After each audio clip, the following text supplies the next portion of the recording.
This is a Lab Media production. The Lab podcast is both extreme and bold, so if you're faint of heart, call the medics now. Join the law-abiding biker community, Where every voice is important. at lawabidingbiker.com. If you want to be entertained and educated, then look no further. You can listen to the Lab podcast on iTunes, Zoom, BlackBerry, Stitcher Radio, or right from lawabidingbiker.com.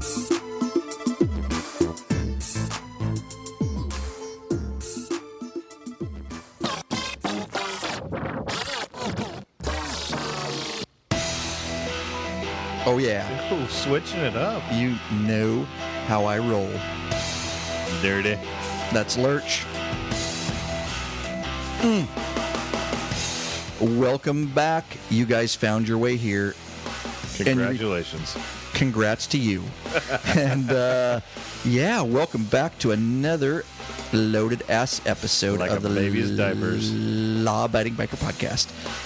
All right, guys, thanks for returning. This is the podcast, the only podcast that you need to listen to when it comes to motorcycles, because we cover everything. We are the motorcycling majority, the 99%. That's right, folks. Get it all here. We do have an awesome episode for you. Crank it up.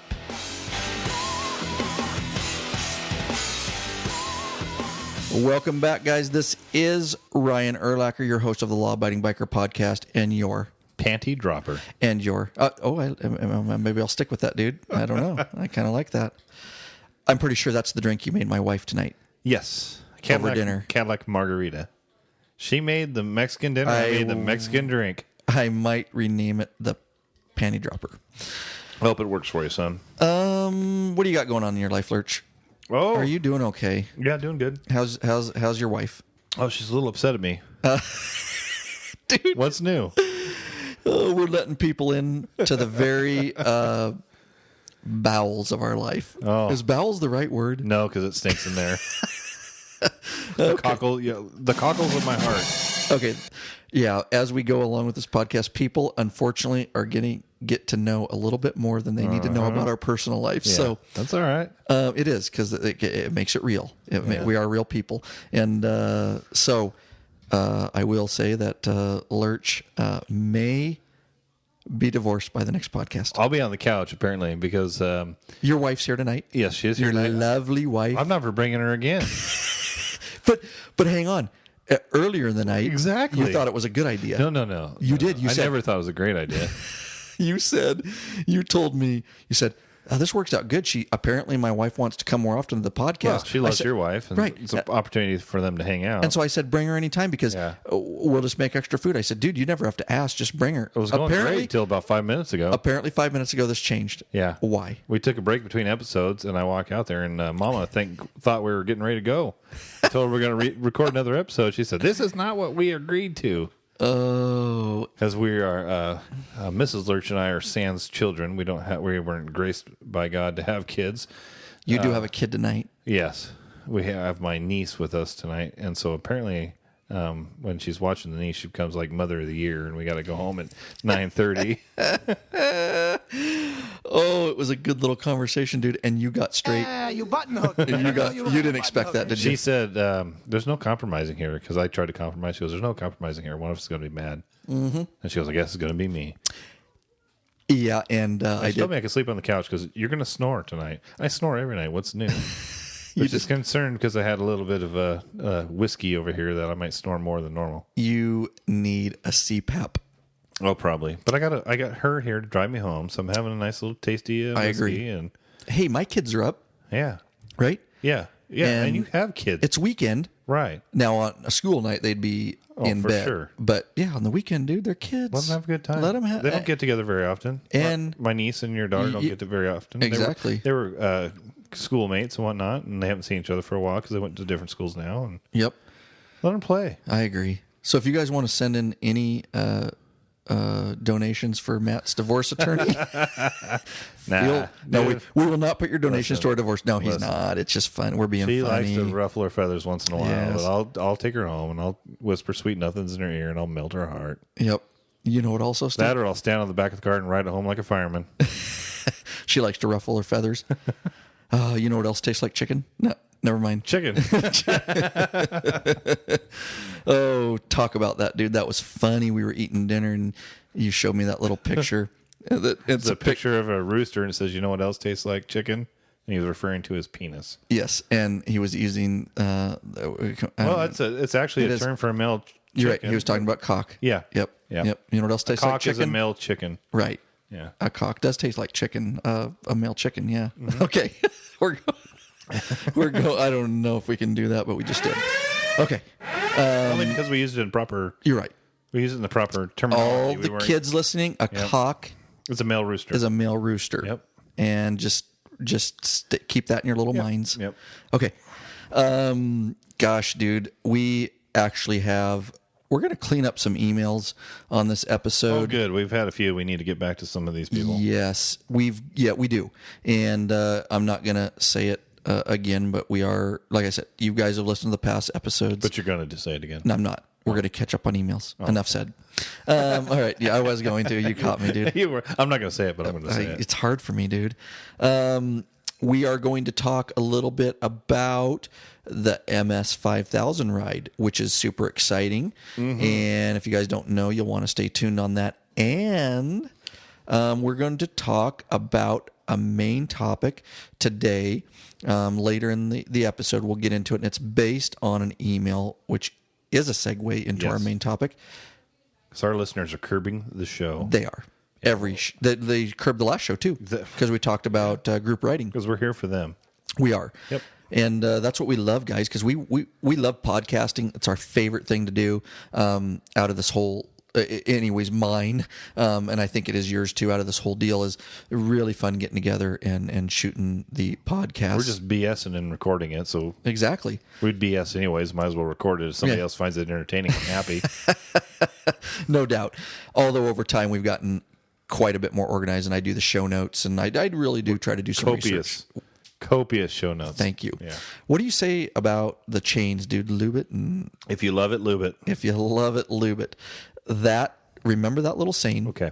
Not you, because you already know it.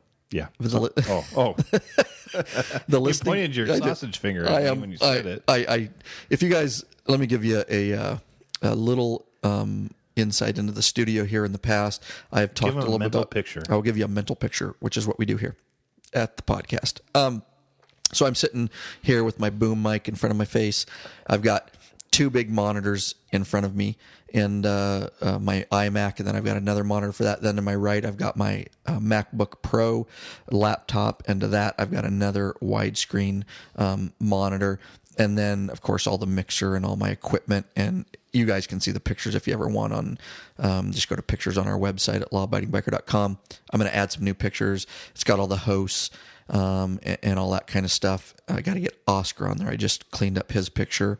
Not cleaned it up, but I made it. You saw the one with all of us, right? Yeah, that turned out really well. I worked hard on that. And so there's a lot of pictures on there. And eventually I'm going to take a really... a very detailed video of the studio. Oh. And I'm actually going to... You're just going to stand in the middle and turn around in a circle? Yeah, no, I'm going to actually show some of the equipment and kind of how we do. And I'm also going to videotape us in the studio. Not necessarily... Because a podcast is a podcast. That's why I've never... To me, maybe I'll change in the future. I don't... I guess it's just me, and those who do it, go for it. A podcast is a podcast. I listen to podcasts. I listen to a lot of podcasts. I want to listen to them. I don't want to watch a podcast. And so there's some people out there that have lots of different podcasts that I listen to that try the video route. And so they try to do a video podcast. Yeah, Howard Stern does it. Yeah. You know what? I'm not going to watch a podcast. He's got naked chicks on his podcast. Well, that's different. So there's a big difference there. Yeah. Well, if we start doing naked chicks, maybe I will. That's what I'm saying. I'm not saying I'll never change in the future. Just right now, the way I listen to podcasts, I don't want to watch them. I want to listen to them. And so I don't really... So the videos that we're going to do is kind of... I'm going to do a commercial video a video. It's going to be a commercial for the YouTube channel. So when you go to my YouTube channel, that's the first thing you see. Just to see us operating. In Yeah, it'll kind of be some snippet. Right. It'll be snippets of us in the studio. It'll be snippets of us working on bikes. It'll be kind of what law-abiding biker encompasses. Okay. And all that we do, from videos and some of the equipment to the motorcycles and us working on them and us. You got to put a GoPro on your keyboard so we can see you vlogging. Dude, how cool would that be? Yeah, for like 2 seconds. I'll say it better not be very long or I'll fall asleep. All you would see is me blogging, and then a picture of me drinking a beer, and then the beer sets back down, and then more blogging, and then, yes. But I am looking forward to that. It's something I'm working on, and I took a few shots today, and so you guys can hopefully look forward to that. And then I will put it on our main website on our photo page.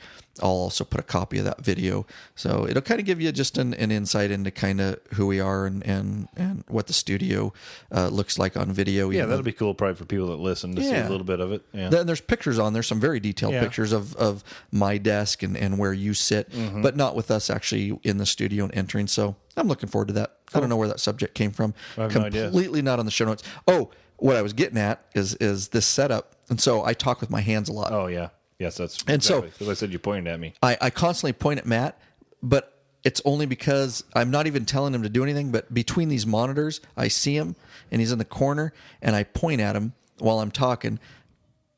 But he thinks I'm trying to tell him something. A lot of times you point at me like, okay, you're right. up, you're up. You say something. And it has nothing to do with that. It's just I get animated. And so that's what people don't see when they listen to the podcast is behind the mic is I'm using my hands right now. I'm using them a lot. And I point, and it's because I can get somewhat, depending on the subject matter, I get really zoned in on what I'm talking about. And so I have no idea. And I'm doing it. Matt gets these big eyes. Like, am I supposed to say something? So, yeah, he's learned by now. It's just me, hopefully. Would you want to talk about the first thing, dude? Because we talked about this last year on the podcast. Yep. And we built this platform here. Yeah. It's free. Yep. So what we'd like you to do is get a hold of us, tell us about your club. We had the Tempest Riders from down south here. And I made a permalink for them. You did make a permalink to it. And it was a good opportunity for them to talk about their club, and we want to hear about other law-abiding biker clubs. It's a very easy, stress-free interview. A lot of times Ryan will talk to you beforehand, kind of give you the lowdown and let you know what some of the questions are and line it out so that it's very easy to do. And it gives it's a chance for other law-abiding bike clubs to hear about your club. Maybe they can get some insight from how you've come together and how you've made your club. Very good. And that's the key is we've put the platform out here, and you guys, I want to learn about your club, okay? And I'm interested in that just because I'm in this. But the main thing is let's help each other. And by us putting you about your club on a podcast and doing a simple stress-free interview, and you can even have beer while you're doing the interview. How about that? If you want. And we do it cross country, doesn't matter, anywhere in the world. We just do it a Skype interview. Yeah. So let's do it. This community is growing. We're getting tons of emails. We're getting tons of comments on the website, and people are helping each other on the website. I don't have all the answers. Yeah. You don't have all the answers. The listeners don't have all the answers. But if we all put our heads together and we do this thing together, then we can all help each other. I wasn't part of that interview with the Tempest Riders. It was you and Cuz, and I was correct. Actually listening to you guys and Kill Switch, and had my headphones on out in the yard doing a little yard work. And one of the things I picked up from them was they have a PIO. Yes. Kill Switch is their PIO, their public information officer that puts out information. Something I hadn't thought about. So it'd be nice to have some other clubs come on, talk about how they do their thing, and maybe pick something else up from them, and we can all share, and maybe we can figure out some best practices for law-abiding bike clubs. Absolutely, because I guarantee none of us are doing it perfect. No. And like Alert says, we can learn from each other, and that's the key is picking up other ideas from other clubs and trials and errors, and that way we can keep the law-abiding biker scene clean, so to speak. Like we're the 99%ers, we're the motorcycling majority. So I don't, there's a lot of communications, in other areas, I guess, but let's reel it in and use the platform. It's free, and if you want to go to lawabidingbiker.com/Tempest Riders, that is a permalink. I will make a permalink for your club. So if it's ABC Acme Club, it'll be lawabidingbiker.com/Acme Club. It'll be your club name, and I will make a permalink. And like we did, if you have people interested in your club, it'll be there for forever as far as I'm concerned. And you can just say, hey, listen to this, lawabidingbiker.com/Acme Motorcycle Club. And you can send your prospective members or people that are interested, and it'll answer all those questions for them because it's your interview. I conduct it, orchestrate it, and guide it. Orchestrate. Thank you. Yes. I'm educated. Continue, Maestro. I'm an educated man. But I orchestrate that and just to keep it flowing. But like Matt says, I send you all the questions. It's not a secret. And if there's anything that happens, remember, it's not live. That's the other thing I don't like that at this point is doing a live. Some people stream their podcast live and then you can listen to it later. Excuse me. Podcast is on-demand radio to me. Yeah. And that means just record it, pump it out, and I will get to it when I get to it. And that's how I listen to other podcasts. And believe me, I pull it down every morning and see all the podcasts in my aggregator, which I use iTunes. There's some other ones. Yeah, I use iTunes myself. I like it. Works easy. It does. And there's some other cool ones. Whatever podcast aggregator you use, whether it's Stitcher or whatever. Did you say Stitcher Radio? Oh, that was nice. I did. And I refresh it every morning because I'm excited about what podcast, and you get that little number one, one, and I get excited about it. So that's just my take on that. But I kind of got off track there. But I just want you guys to know that the platform is here. If I was a club and it was a free platform like that, I guess I'm not sure why we get so much interaction from our listening audience, but that's one that people are just kind of seem like they're afraid to step up to the plate. And it's the best thing you can do for your club. We've got some future episodes that we're going to do on, oh God, I've got so many ideas, but we're going to do coming up the importance of a club website. Yeah. And just how important that is and the reasons. And I'm even going to give you some of the resources and some of the things that I do because I am our webmaster and masturbator. Yes. No? Yes. Club? Yes. Well, all right. Debater. Master debater. Debater. Okay, debater. But we're going to really try to let you guys in and give you our stuff, but we would really rather hear it from you. Truth be told. So take advantage of it. It is not, that's why people leave more emails than voicemails. And I love the voicemails. They're so much more interactive for the podcast to play a voicemail than me read it. However, I will take the emails, and we get a ton of them. And thank you for that, you guys out there. But I don't know what it is about people that don't, I get it, I guess. That it may be nervous about being on a microphone, but it's not live. And if you say something that you don't like, just tell me and we'll just cut it out. It can be edited. So I'm not going to hammer on that anymore, but I would really, in 2014 here, it'd be really exciting to get some more clubs that get their message and their word out there and what they're about. And just contact us. You know how to do it. lawabidingbiker.com/contact. All right. Did I beat that to death? Probably. But I really mean it. That's why I'm so passionate about it. Is I really like the one with the Tempest Riders. Yeah, it turned out very well. I want to do more, I guess. Okay. Do you want to handle this? I guess. Yeah, we got some email. Mail. Yay! I got mail. Yay! Why don't you? You want to? Oh yeah, we'll just handle the email and then I'll discuss this a little bit. So we got an email from Quentin Lewis of I don't even know how to say that. Leicester. It's not Chester, it's Leicester, and I think it's Leicester. We're probably saying it wrong, but it's in Massachusetts. Leicester. Look it up. Let's spell it. It's Leicester. Mass. Email MS5000 ride info. Workflow. Okay, never mind. Were you gonna have your? I was gonna see how she said it, dude. Oh, let's see if she keeps going. Yeah, let's see if she'll say it here. Our assistant. We pay her a Email lot. MS5000 ride info. Workflowy. That's it. Okay. Email MS5. Oh yeah. Email MS. No, Hang on. I don't know what she's doing. Email ms5000rideinfo. I don't know why she's doing that, dude. Anyways. You obviously don't pay her a whole No, lot. apparently not. You're fired, Siri. Go ahead. So here is the email from Quentin Lewis of Massachusetts. You probably don't know me, except for some dumb comments on Facebook as one of your podcast listeners, but I wanted to introduce to you Paul Pilland, also known as Long Haul Paul. He's known as this because he was an iron butt rally guy in a prior life. I say prior life because that he was, before he was diagnosed with relapsing, remitting multiple sclerosis, RRMS. That's, yeah. Anyways, he has had it, he made it his mission to ride for MS. And he is working on what he calls 1,000,000 miles for a cure. Paul has organized the MS 5000, and it is a ride that any of us can make where we will ride 5,000 miles in 50 days. So it sounds like something you can do anywhere. Doesn't necessarily have to be in Massachusetts. It says, or for those unable to make the distance, a combination of miles and money.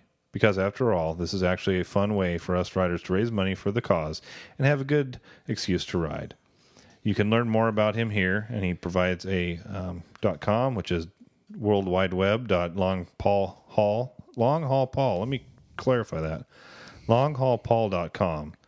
I am not connected with Paul, but I did see his talk last year's Americade and found him to be a real rider who was trying to use his abilities to raise money for a good cause. Very good. And this has been pending for a while, and I'm sorry for that, Quentin, but I told you and I promised you I would get it on here, and I did it. So we're going to talk a little bit about this ride before we get to our main topic. This is, you guys want to hear this. It's really a cool story. Email ms5. No, see, she's still, I don't know what's going on here. I was going to have her say it, but I don't know what's going on. Email ms5000. No, I don't know what's going on. Okay, enough of that, guys. What he's talking about here, and I am stoked because I have an interview, and he wanted me to do an interview with the only Paul Pilland, and it's Pelland, and that's again, like Matt said, it's longhaulpaul.com. I have an interview set up for later this month. We're going to do a full Skype interview. I'm going to get more information on what this is about, his story, and sounds like a super guy, and he's struggling with MS, but he's doing all this stuff. He does have that website, which is cool, and I just wanted to throw it out there because a preemptive to the interview I'm going to do, because if you guys want to get signed up for this and learn more about it, I can't get the interview, and you need to get signed up ASAP. And I think so it runs April 1st through May 20th. It doesn't matter where you live. Briefly, like Matt said in the email, it's 5,000 miles in 50 days. It's just like, they do for cancer and all that, the walkathons. This is a bike-a-thon kind of deal. And I'm going to learn more about it, and I'm going to have that coming up. So really look forward to that show, guys. I'm reaching out to him, and I already have, like I said, we have a date and a time.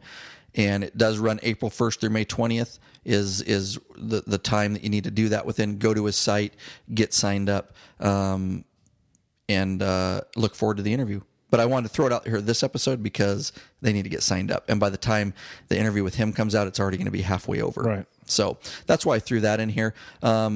He rode real quick, he rode a Ural. Yeah. For his first iron butt, dude. That's like if you don't know what a Ural is, it is it's a Russian sidecar motorcycle, and it is not meant for long haul, dude. But he did it. Pretty amazing. So very cool deal. Let's roll forward. Why don't you you know what? I'm looking here, dude. Let's Hey, it's your podcast, man. I know. I'm just here to talk. You steer it. I wanted to do we don't have time, so let's skip that. Go to the next email there. Okay. The first one after the topic there. Yeah, I am going to in the future, guys. I'm Todd? going to do a ride planner, iPhone and Android app review. We're going to skip it because I don't have time, but look forward to Talk about that. that for an hour. Yeah, that's what I'm saying. So we will have that in an upcoming episode, but I'm dragging it out of there. So go ahead and grab the next email, if you would, from Todd. Yeah, this is another email from Todd over from the west side of the mountains. We talked about him in the last podcast. Good memory. Yes, this has been a while, but I remember. He talked about group riding and wanted some information on how we do ours. So And you could skip that first part to start. I just wanted to touch base again. Oh, yeah. really? I kind of like the first part. Oh, well, go ahead. Okay. Yeah, you can read whatever you want, dude. I don't care. I mean, he knows that this could be on the podcast when he writes it. Yeah, he does. All right. Here's an email from Todd from the west side of Washington. He says, at the risk of coming off like a obsessed fanboy. And we don't think that. No, we consider our people friends, but Yeah, thank you. Not at all. That's funny, though. Yeah, it is. Shows he's got a good sense of humor. I just wanted to touch base again with you guys and thank you for all the work you put into your podcasts. I have picked up a few gems along the way and have passed along those to my guys. I especially liked your recent podcast regarding your club and those who are interested in it. We started small, expanded quickly, and have since had to reel in the overall numbers of our dudes due to a lack of quality control. It caused a lot of headaches that could have been avoided and hopefully will be by new clubs looking to start their own thing. Like you, we'd ride anywhere with virtually anyone, but we are more interested in doing our yearly rides with a core group of quality dudes. Very cool. And I just wanted to say that email to reiterate a point that we've talked about multiple times. Here's a guy that admits, and we have prior club experience before this about, expanding too quickly. We've said it over and over. You expand too quickly, your club will fail. Just simple as that. And if you let the wrong people in, and go back to lawabidingbiker.com/club request. We do a whole interview about that, but it just reiterates, and he's a supporter of the show, and I wanted to crank that email out there. So again, guys, like we've said before, be very careful about how quick you grow your club and do good screening and refer to the episode. You want to, you want to hit the next one? Oh, yeah, from John Bisball. A very big supporter of the show. He's made some donations. And he's from? Pulaski, PA. Yep, Pulaski, Pennsylvania. Pulaski. Okay.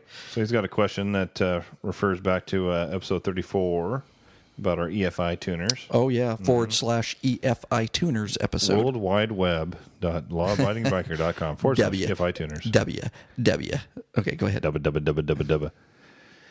Hey, Ryan, just to let you know, I had a few questions about your PCV. That stands for what? Power Commander 5. Well, good.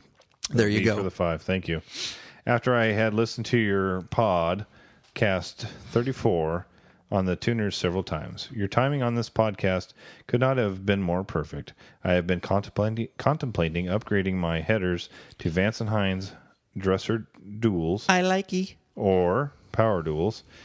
And the Arlen Ness inverted super sucker intake. Ooh, I likey. Inverted super sucker. He currently has Rush 4-inch slip-on mufflers, and he intends to keep them for now.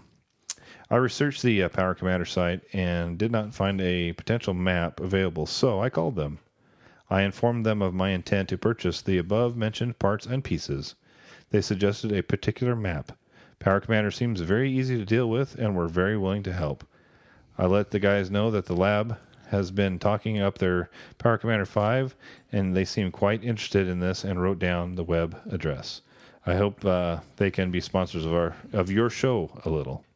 Signed, John Bisball. P.S. More donations to come throughout the year. Thanks, John. Yeah, thank you so much, John. You've been a supporter of the show, and really appreciate that. Now, the reason I'm bringing this email up, it doesn't seem like it has a whole bunch of content, but it does. What John did is went above and beyond here, and this is really what we need support with. And what we can use, if you guys want to support us, donations, obviously lawabidingbiker.com /donations.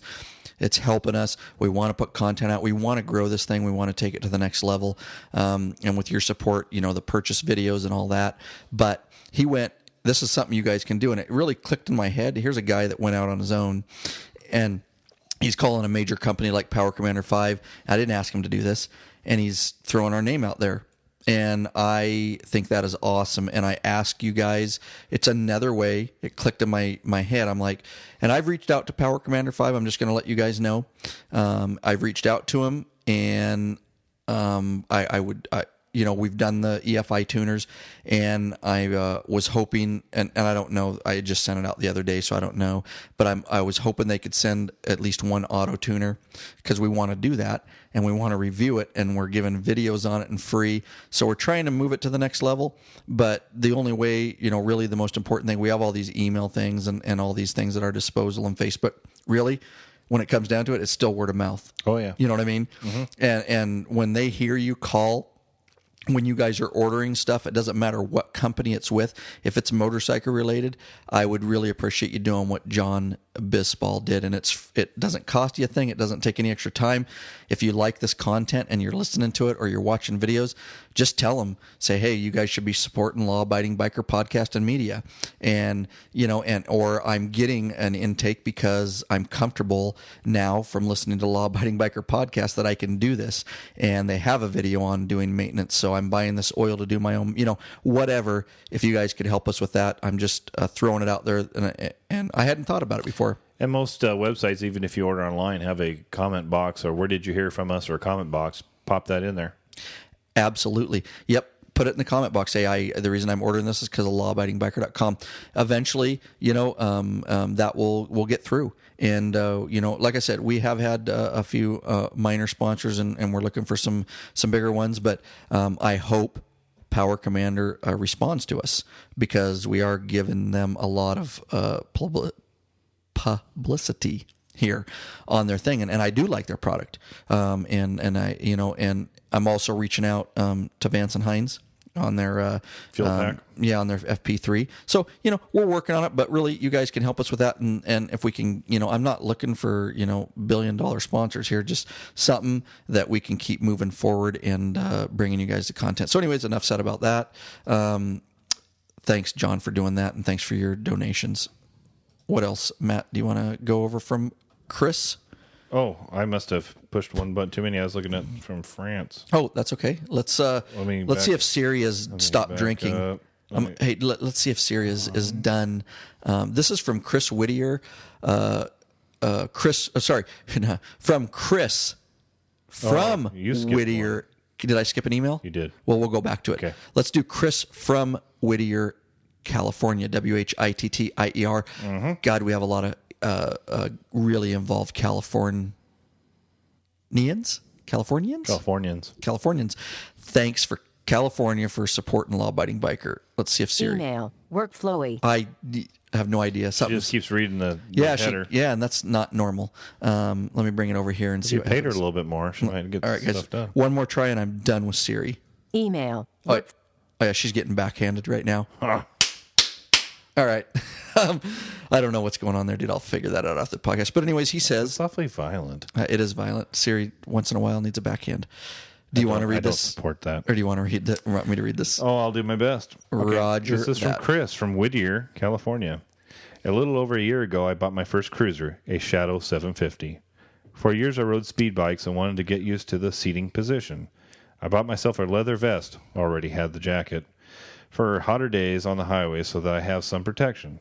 My uncle told me I was likely to get myself into fights for wearing just a plain leather vest with no affiliation. My question to you guys is, how true is this? I'm not into be social to meet up at a bar, pick up chicks, or even find a club and patch for myself at this time. I ride for the ride and, where applicable, will ride for charity. Harley or not, I am a biker. I can get into anything on two wheels, on-road, off-road, stretch, slam, chopped, high speed, low speed. Should I be concerned... You playing with the mixer over there? Yeah, sorry, go ahead. Should I be concerned about wearing just a plain cut? I'd love to hear your thoughts and hear you bring it up in a podcast. Love the show and look forward to hearing your thoughts on this subject. Thank you for your dedication as LEOs and stay safe, guys. That's very nice of Chris, especially to throw in that last line. Yep, appreciate that, bro. Very much. That's awesome. So, why don't you go with that, what bro? What say I? What say you? That's interesting. I don't see why you'd have any problem wearing just a slick cut. I mean, the majority of people that ride do. The only thing I would say is if you stumble into a... Sorry, I'm trying Alex. Go ahead. Alex. Yeah. If you stumble into a hornet's nest of 1%ers, it doesn't matter if you got a slick vest or another vest, you're still going to have problems. I just don't see why. You think so? A slick vest? If you're in their inner circle and bothering them, I wouldn't go stumbling into their area. I don't think if you're just riding down the road and they see you go the other direction, why would they care? If you walk into a bar and you got a slick vest and they're in there, why would they care? I don't think that would be a problem. He got some bad information here, I think he did. The only problem you'd have, vest or no vest, is if you go stumbling into their space, so to speak. Yeah, but that wouldn't matter if what you were wearing, whether you were naked or wearing That's clothes. what I'm saying. Oh, That's what okay, I'm saying. It I doesn't got matter you. what you're wearing. You go stumbling into their space, then you might have a problem. Because when he's talking about having problems, it ain't with anybody else other than 1%ers. Right. So what's it matter if from it was slick Whittier. vest or not? I think you got some bad info there. Yep, I agree. Yeah. So what Matt said. Yeah, I don't know why you're. I guess was it his friends in there that said that? I think it was his uncle. His uncle. So we're going to answer this pretty quick. That's why I threw the email in there. I before I was affiliated with a club, wore a leather vest everywhere. I went in bars with it. I went to restaurants with it. I've never heard of any stories. No. I've never heard of, and I'm pretty up and up on that kind of news. Also, I've investigated that kind of stuff, and I've never heard of a slick leather vest. It's pretty much the standard. There's the Harley Davidson ones with the logos and the only troubles you're going to have is and we've talked about that many times in past episodes, is if you're maybe affiliated with a club or something, but slick vest, get it. You are, I can pretty much tell you're going to have zero problems. Nobody cares about slick back, leather vest. That's the motorcycle norm. It's when you have patches is when some different things come into play. Right. And what I mean by patches, a club patch is not a Harley Davidson or a hog patch. Lots of guys ride around all over with hog patches and stuff, and I've never heard of an incident. Doesn't mean it didn't happen, but I mean, if it was mainstream, we'd know about that. Yeah, before our first club, I rolled around with a clean vest on. I never had a problem. And that was that the pink one? Shut up! You told me you wouldn't tell anybody. And back then we didn't have a club, and we went to some rallies that there were actually some 1%ers in. It's not like we tried to go spend any time with them by any means. Negative. But we'd walk down the right road, by them. Yeah, by their little booth or whatever, ignoring them obviously. But going on down the road, they didn't say anything to us. No, like 99% of the people. They all had a bunch of slick vests. Yeah, that's just so. You're good. Yeah, you're good, Chris, from Whittier, California. Thanks for sending in the email. I can truly tell you can ride anywhere you want with a slick back vest, and you're never going to have a problem. It's the motorcycle norm. So your uncle steered you a little bit, in our opinion, steered you a little bit wrong. It doesn't matter what state you go to. You're not going to have a problem with that. Why don't you pick up the next email, if you would, there, Matt? Waiting, pushing back. Oh. From France? Oh. Oui, monsieur. We got France listeners, dude. That's sweet. I don't even know if I can say this right. It looks like George's, but I know it's not George's. It's probably Roches. Why don't you spell it? It looks like George's. Georges. Now here's the tricky part. What's the last name? Oh yeah, dude. Faidherbe. Faidherbe. Faidherbe of France. Okay, so this is his name, Georges, and I cannot pronounce his last name, and I'm so sorry. That's just my American ignorance, I guess. But he's got a 2014 Ultra with boombox using a cable headset. Okay, hang on. I think that You fixed Siri? No, I fixed her with the backhand. If you guys don't think a backhand works, check this out. Here's my assistant. I have a question about GPS boombox. I would like to have GPS instructions only in the rider headset. Today, when I ride, I hear the GPS messages and my wife, passenger, also. Nobody Is wants it to hear possible? I hope you have understand my question with my poor English. Best wishes from France, George. Thank you, Georges. George's email, he was worried about his poor English. It was actually quite well. It was good English. Yeah. And thank you for stepping up to the plate and actually contacting us. Yeah. Not many people would do that. Faidherbe. I'm going to throw this out to the community. That's what we're going to start doing here. I don't know the answer to that question, even though I know a ton in my videos about the boombox. I don't have a headset, so I haven't tested that yet. I hope to in the future. But if anybody in the community knows what he's talking about, or I guess we know what he's talking about, if any of you in the community have an answer to his question, he wants to hear the GPS instructions in his headset. He wants to hear the GPS and not his wife. Right? No, we read into that, but yeah. No, it's exactly what it says. It does. When I ride, I hear the GPS messages of my wife also. So he is looking to hear the GPS instructions in his headset. If you guys can help out with that, Ryan at lawabidingbiker.com. Or you can leave a voice message to answer his question, and I'll play it at 509-731-3548 /contact or /voicemail. I've got a suggestion for him. Just take the mic away from his wife and then he won't have to worry about it. I think that's a little off track on what he wants me to. No, I don't think so at all. I think I'm right on track. Maybe you're a little upset because of your wife right now. She's just mad at me.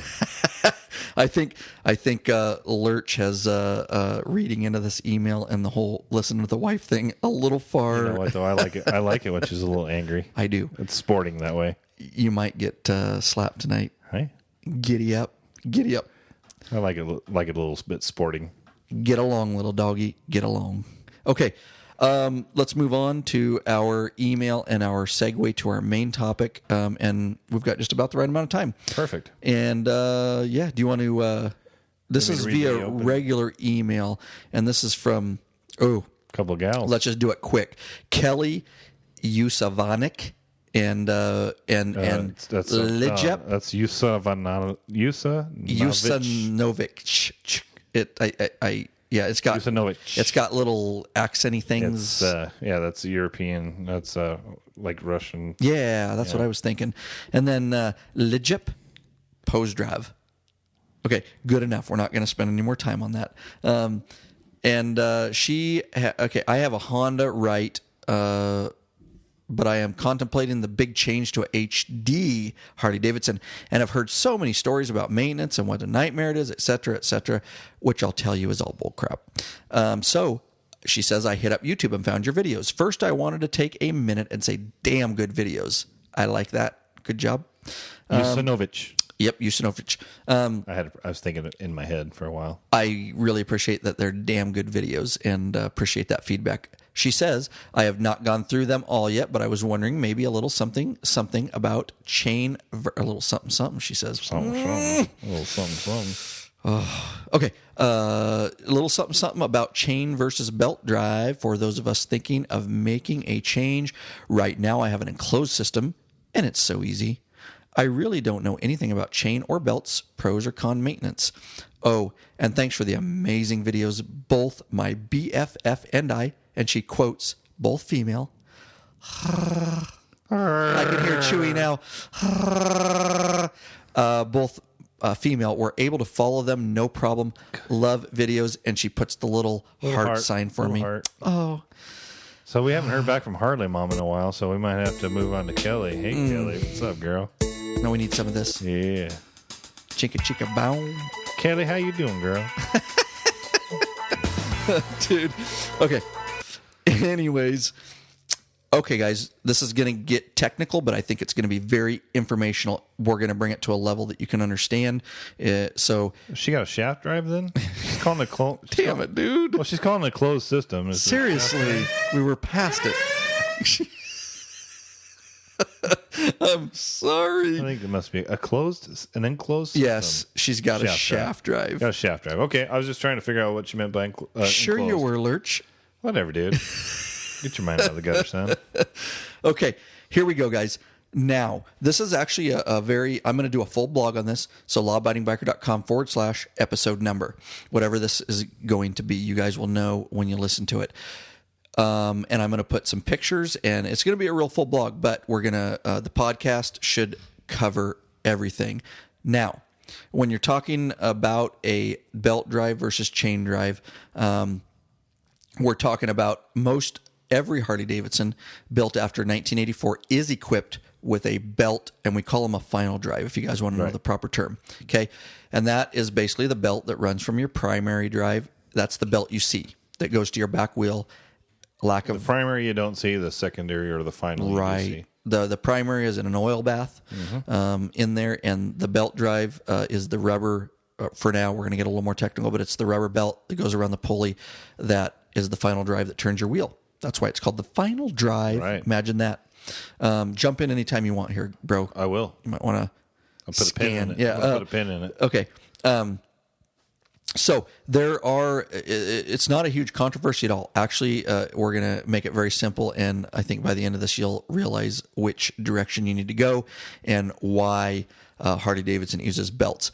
I think most people are just a little bit leery about it. If they're not rode a belt drive. Right. They're just a little bit worried about it. Well, there's reasons that they're used. Harley wouldn't be using them if they weren't I have good. the same concerns. Right. I mean, I used to have a chain drive bike. And we'll get into all that, but Absolutely, and that's what I want to talk about too. She just wants to be educated. So when she goes to pick up that new Harley Davidson with her belt drive, she's going to feel comfortable Yes, about and she can set the shaft aside for a little it. bit. That's right. What? Okay, never mind. So, final drive on I want to tell you guys that a final drive on an American bike is either I'm air quoting here, belt or air quote chain. So a belt or chain, not a shaft. And I just want to tell you guys that the shaft drives are, I'm telling you, they're a whole nother topic. And they're used on metric bikes. I can't do chain versus belt versus shaft because shaft is so different. And apples and oranges. I will tell you that real quick because I'm going to do another episode on it, but I'm telling you shaft drive, I'm just telling you, and I know there's going to be some people out there pounding their fists right now with metric bikes. It works. It's not used by other manufacturers for a reason.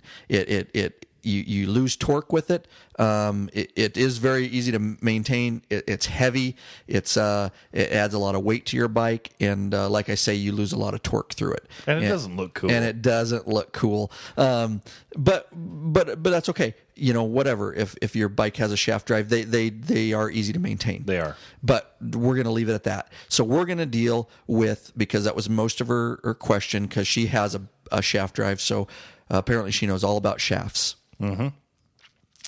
And I can't even keep a straight face, dude. What is it? Quit looking at me like that, by the way.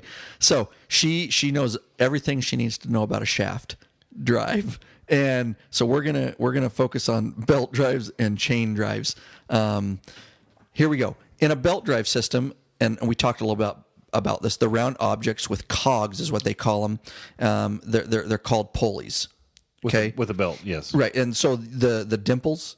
I'm just trying to relate it to the audience. They're called cogs. Yeah. Okay, that's the technical term for them. They're called cogs. In a chain drive system, the round objects are called sprockets. Right. Okay, so you got cogs, and on a chain drive, everybody knows they've ridden a bicycle. It's called a sprocket. Okay, so either you have a pulley with cogs that mate to the teeth on a rubber belt, and that basically spins off the transmission, like we said, or you have a sprocket with teeth, is what they call them, with the metal teeth, and they mate to the metal links on the chain. Mm-hmm. It's all the same thing.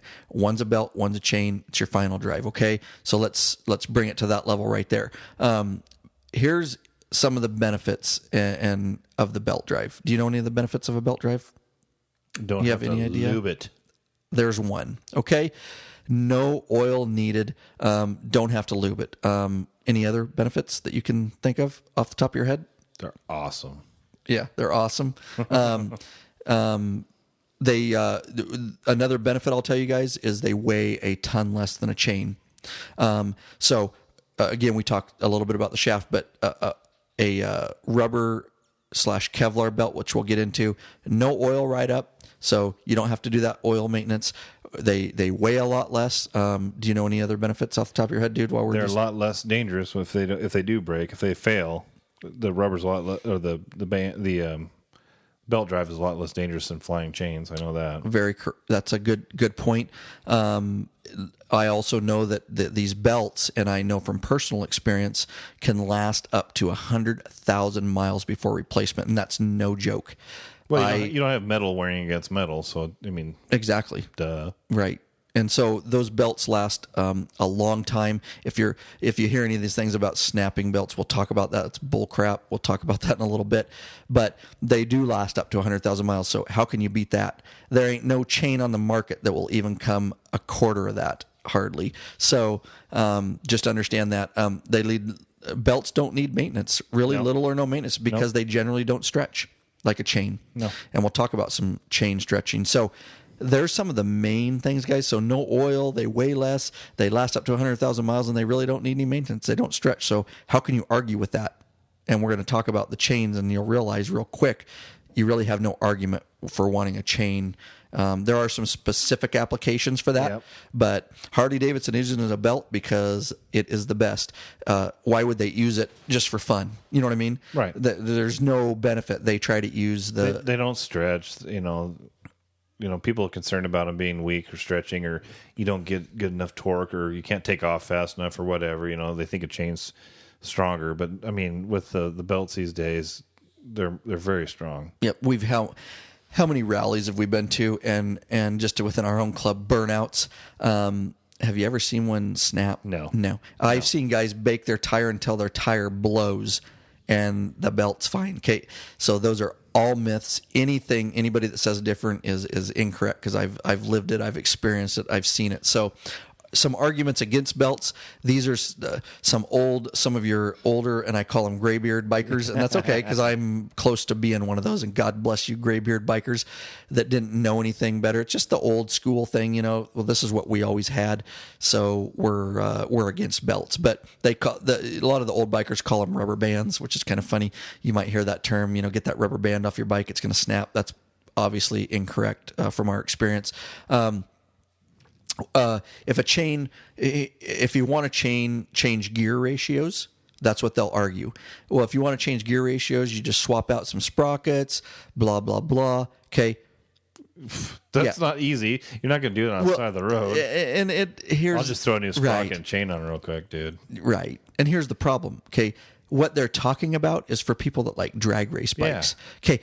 We don't do that. No. We're touring. Right. And even if you're not touring and you have a wide glide or a Sportster, you're not going to be, for the general 99% rider, okay, if you're going to drag race, you need to experiment with different sprockets. Okay, so that's a stupid argument to me, because that is not the motorcycling majority. We don't need to do that, and it's not necessary. So, but you will hear those arguments, and you can shut them down real quick by saying, "Hey, you must be a drag racer," because it's not applicable to the normal road. It's not realistic, I guess, is what I want to say. They also claim that they'll suddenly snap on you for no reason, which we've said they don't. I've never snapped one. No, never. Maybe when they first originally came out, but not now. Not these Kevlar enforced belts. No way. Yep, I agree.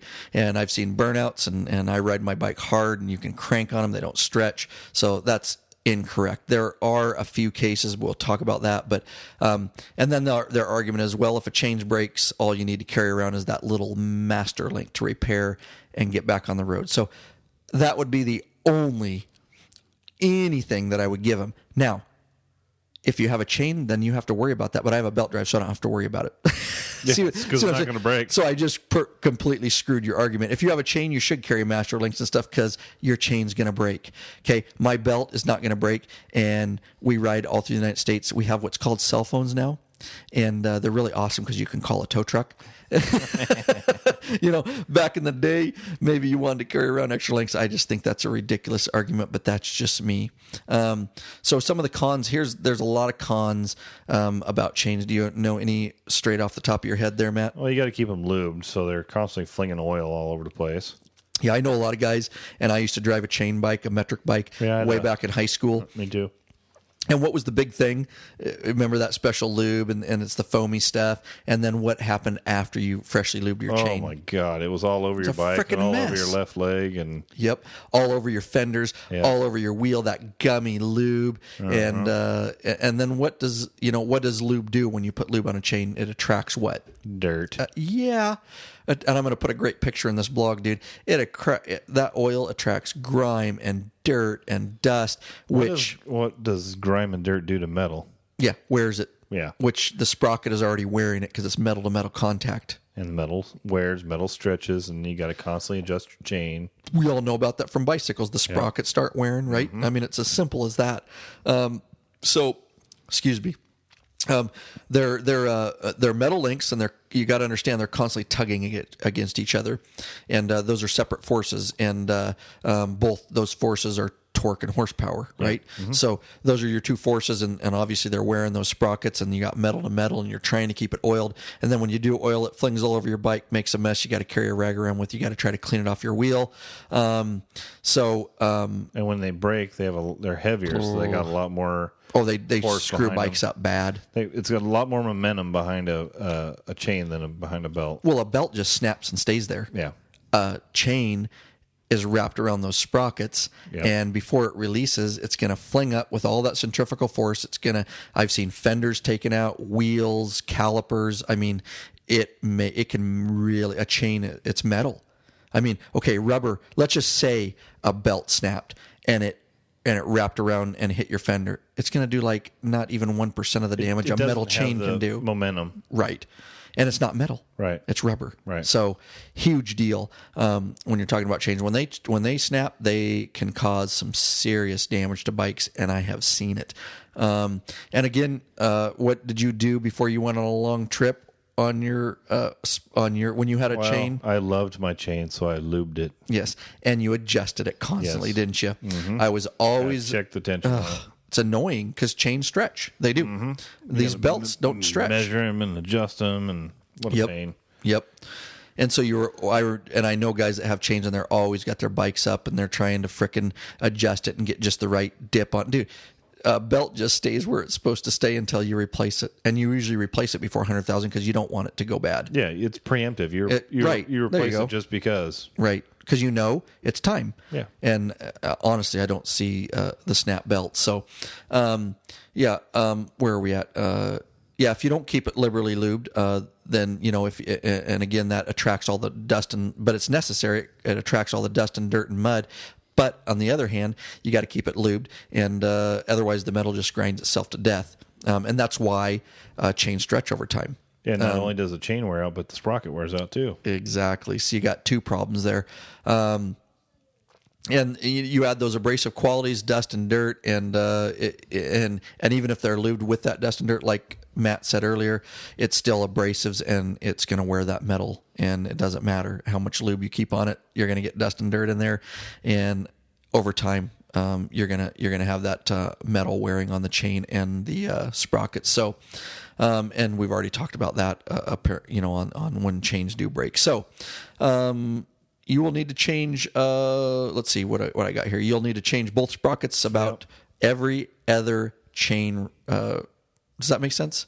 Yeah. Yeah, you'll need to change sprockets, I guess, about every other chain replacement. The sprockets hold up longer than the chains, so right. Every 2 chains you need a sprocket a lot of times. Right. Yeah. Don't need to do that with belts ever. Nope. Your sprocket will last 100,000, and then you put another rubber belt on it, it'll last another 100,000. You'll never, unless you crash your bike, you'll never need to replace your sprocket. So there you go. You want to talk about cost savings? Huge when you're talking about belts, and that's why Harley Davidson went to them. Huge savings instead of replacing that sprocket every other time.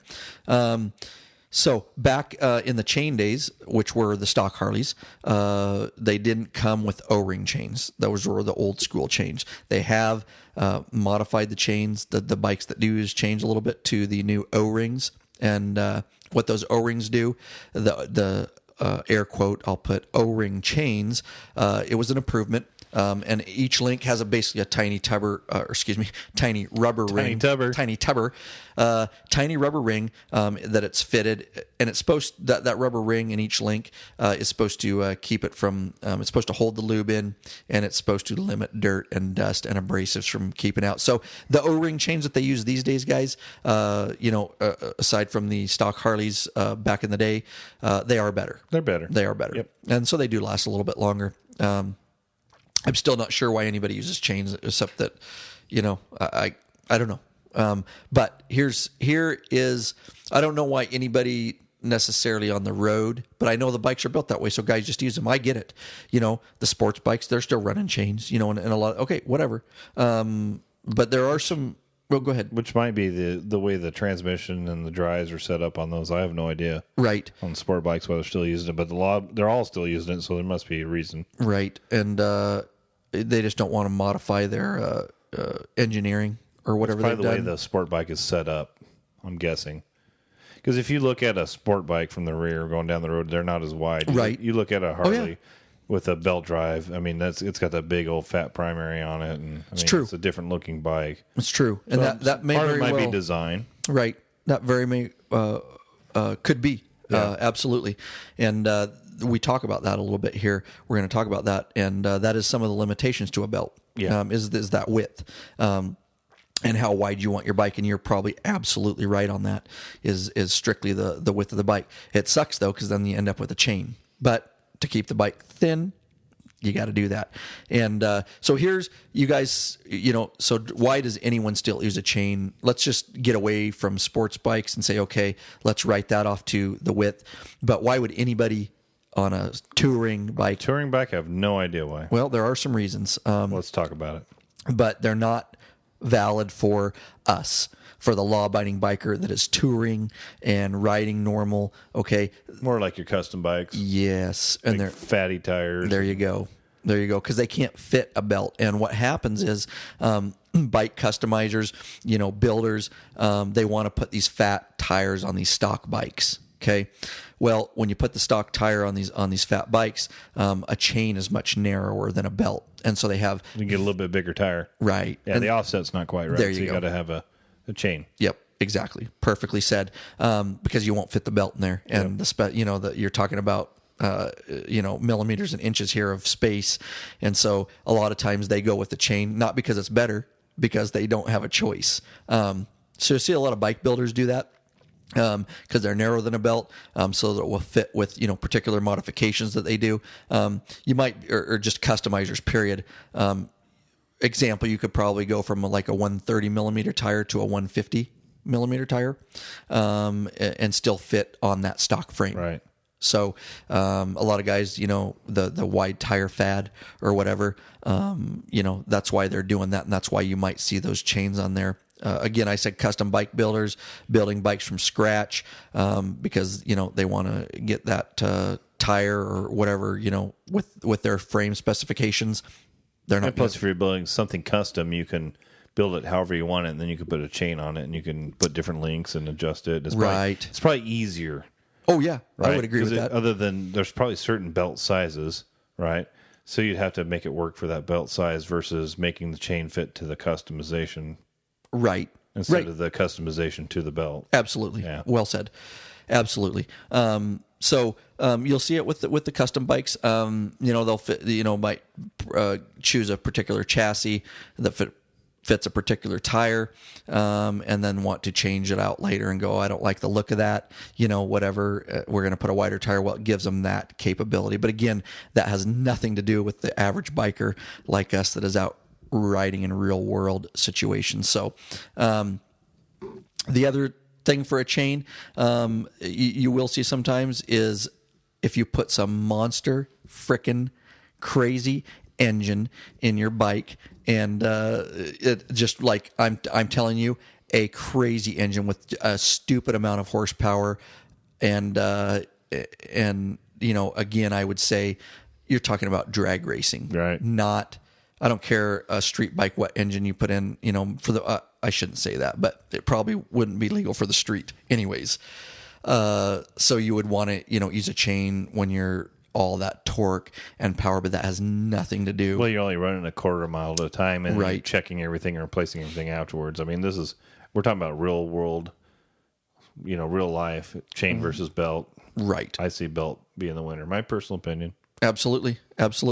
And No fuss, no muss. there you go. And I have talked to mechanics, and they, I will tell you that they've hardly ever seen any snap belts.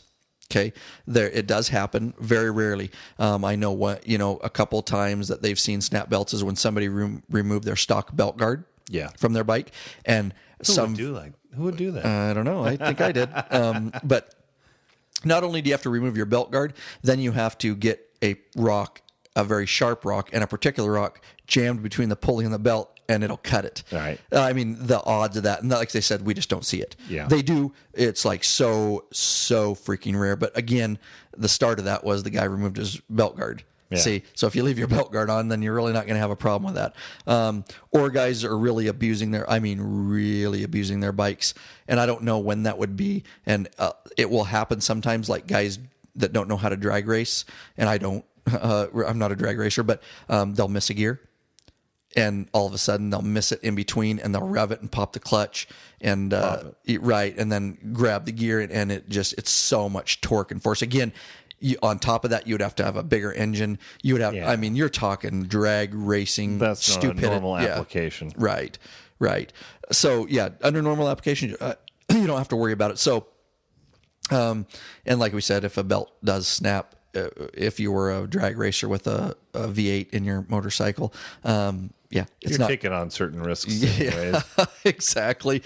So all in all, I would say, to me, a belt drive, and I think Lert said it too, is absolutely hands down a better choice for so many reasons, unless you're a professional drag racer. If you're a professional drag racer and you're listening to this, then go drag race and have fun with your chain. Yeah. And that's awesome, and we'll watch you. But for us real life bikers that are out on the road, not necessary, and that's why Harley Davidson has went to the belt, and it's so much better than the chain. And this is a question from somebody that hasn't rode a belt bike and has some concerns. That's why I wanted to throw this episode out there. Legitimate question. Don't be concerned about a belt drive. It's not weaker than a chain. That you can put hundreds and hundreds and hundreds of miles on. All of us in our club have never popped a belt or never had a problem, and we ride hard and we ride. And I've never far. seen any. And I ride with a lot of people. And I haven't even. Not only have I not even seen one, I've not even heard of somebody that's had it happen. I had to talk to the mechanics to ask them before I did this episode. They've seen a couple. Oh yeah, they like in their career, right? They've These are guys that work on hundreds of bikes, thousands of bikes a year, Harley mechanics. Yeah. And I'm like, have you guys? Because I wanted to research it, and I'm like, literally, just tell me the truth. And they're like, yeah, I had this guy one time, like a couple years ago. Took his belt off. That's why I threw these notes in there. I do want to tell you that it can happen under the most extenuating circumstances, because I want to give you guys the real information, but I did do the research, and the mechanics are like, no, it doesn't happen. And run belt drives all day long. Kelly, come on over to the HD Club. You'll never regret it. That's right. Or Victory, do they run belts? I'm trying to think. Does Mario's bike run? I'll have to look. There's more bikes than just Harley. Up a brand new Victory, so I'll have to look at it. And like Matt touched on real quick, and then we're going to close this thing down. You guys got to understand those belts are made of rubber materials and /Kevlar. And Kevlar is the same thing that is our bulletproof vests for our law enforcement jobs are made out of. If it can stop a bullet at several thousand feet per second, it could probably hold together on a bike. Yeah. And we know a little story, and I might throw this story out there real quick, and you'll remember it. A particular officer from an undisclosed agency actually was doing a traffic stop, and the violator went to take off, and he got hooked up in the car, and he was drugged. Do you remember how many miles? He had his vest on, and he was drugged. Do you remember the story at all? I do not. Apparently not. But he was drugged for several miles, got his pants hooked in the car door because they shut it on it and took off. And he was drugged. But the whole time he was doing that, he realized he was on his vest, and he kept all the pressure on his vest. Leaned up and kept and he hardly had, and finally his pants ripped. Of course, he shot, I believe, the driver as he was being drugged. I would hope so. And but he drug on that Kevlar vest, and it was it's not even what it's used for. Obviously, it's used, to stop bullets, but saved his life, saved him from road rash. So if a vest can be drugged down the highway, you understand that gives you a little bit of insight into how strong Kevlar is. And these belts, they've been making them for years. And I don't even know what a belt costs anymore, but they're, I'm not even going to throw it out there, but they're not any more expensive than a chain. No. When's the At last time 100,000 miles. Yes. Well, let's talk about, I'm not talking about old school little V drive, V belts on old cars and trucks. Right. So let's talk about a serpentine belt on a car. You were just talking about your rig earlier today. Yeah, right. Yeah, and you've got several 100,000 miles on your rig earlier. We're talking about earlier. That's a belt. Has that exploded? Right. You have a lot of miles on that rig. They do, and they tell you, make sure you replace it at 60,000 miles on a car, because we know that they go to 80,000, but they're safe. Yep. Because you don't want them to snap. And the serpentine belt, with the And that's a thinner belt too, by the way. Right. The True. serpentine belt's thinner than the one that's on the final drive on your Harley. Yep. All Don't right. be scared. Don't be scared. Belt drives are great. They're using them for a reason. Again, I'm not talking about shaft drives. A lot of metric bikes use that. There are some pros and cons to them, just like everything. So, but we will have to do that on another episode and get a little bit deeper. But if you're looking at getting a belt drive bike Right. and you're scared, She's used to that's gonna shafts. break, She wants to put the shaft aside. and pick up the rubber. Pick up the Yeah. Okay, dude. Yeah. So if you want to set the shaft aside, pick up the rubber, go with it. You'll be okay. You'll be fine. It feels good to do. And They're actually that's quite just smooth. dumb, dude. They lack some of the jerkiness of chains and shafts. True. They're very smooth. True. They are very smooth. The cogs are very smooth. Yeah. A lot of technical stuff there, guys. Hopefully we brought it down to a level that's understandable. And maybe below that even. And probably. Oh, jeez. Yeah, guys. Hopefully that was informational How you doing, Kelly? and educational and entertaining. So informational, Informational and entertaining, infotaining. I already had it. screwed up this time. All right, guys, you know what we're talking about. But anyways, hopefully that brought it down and took some of the, there is a lot of information out there on the web, I'm sure, on Took it. the mystery out of it. Took the mystery right out of it for you. And you can pass this episode along, or if you have any friends that are bad talking belts, well, you can just send them right Roll here. the throttle back. And I have no forget problem that. with chains. Honestly, they've been around a long time. If you like to rent a chain, I could care less. But while you're changing your link, On my bike that I can ride with no handlebars, I got a chain. boy.